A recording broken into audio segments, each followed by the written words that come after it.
Arca firmata.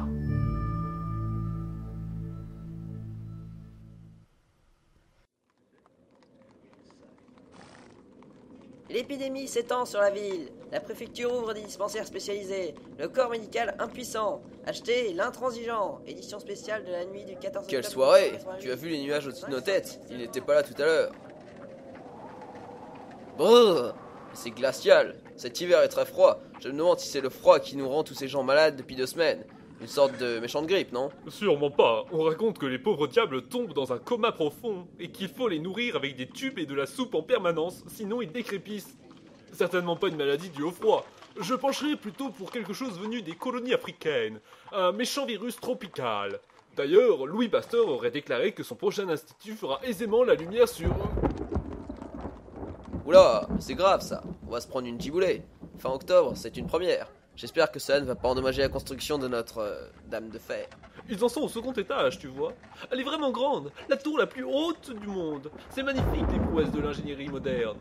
Eiffel et les siens promettent d'être dans les temps pour l'exposition universelle de l'année prochaine. C'est quoi ce chant au loin? Ça vient de la tour, on dirait, non? On dirait bien, je me demande... regarde là-haut, tu vois ça? On dirait quelqu'un au second étage. C'est très loin, mais on distingue comme des éclairs qui partirent de lui. Oh mais la personne s'est jetée dans le vide, elle tombe comme une pierre. Mon Dieu, c'est horrible. Mais appelle la maréchaussée vite, on a un drame à la tour. Mon Dieu, là-haut.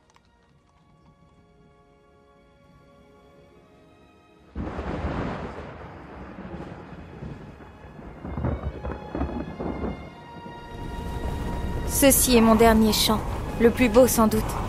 J'aurais voulu que tous l'entendent. Pernous, Reynaldo et les autres, ils seraient fiers de moi.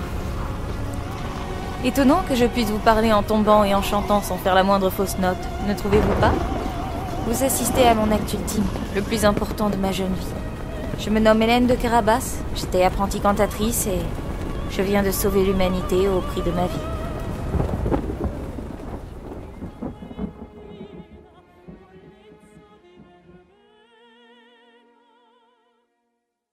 Comment tout cela a-t-il commencé, vous demandez-vous peut-être? Je pense que c'était hier, dans la matinée, au Conservatoire de musique de Paris, là où je fais mes études de chanteuse d'opéra. Il y a ce professeur, Monsieur Reynaldo Hahn. Il pense que je suis talentueuse et vient souvent me voir pour m'encourager. J'aime l'écouter et le croire, mais il semble clair qu'il n'a pas que ma carrière en tête. Ah, Reynaldo. Hélène, quand allez-vous arrêter cette participation à ces journalets des socialistes-là, l'intransigeant?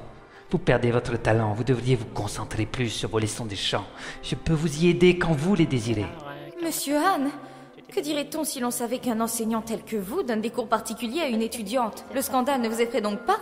Hélène, vous vous jouez des mois, n'échangez pas des conversations.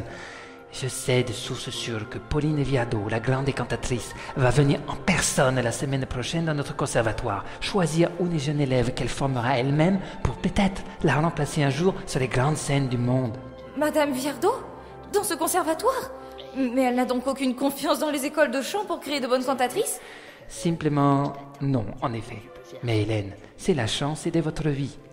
Je peux introduire votre nom dans son entourage et vous la faire rencontrer séparément des autres prétendantes. Encore faudrait-il que vous soyez au meilleur de votre forme pour donner tout votre talent. Monsieur Hahn, votre sollicitude me touche. Si mes camarades pouvaient penser la même chose. Pauline Viardot... Cela risque d'être sans pitié entre les étudiants. Je refuse d'avoir un quelconque passe-droit. Il me faut une belle toilette à mettre pour cette audition. Je pense que je vais vendre encore un article et peut-être, avec mes économies, aurais-je assez? Hélène, je vous donne cet argent. Tout ce qu'il faut, c'est que vous vous y prépariez avec passion et... Il est hors de question d'accepter votre argent, monsieur. Je paye mes études et ma vie à Paris avec mes articles. Je peux également me payer une toilette avec. S'il vous plaît, n'insistez pas. Je ne me le permettrai pas, Hélène. Jamais. Le pauvre Reynaldo.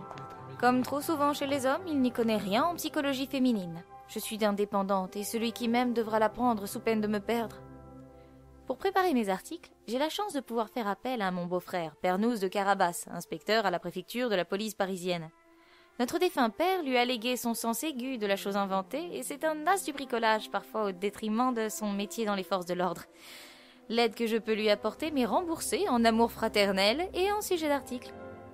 Je m'en allais donc le retrouver à son lieu de travail, sans savoir que, justement, une affaire un peu spéciale allait lui être confiée par l'illustre préfet Lauzet en personne.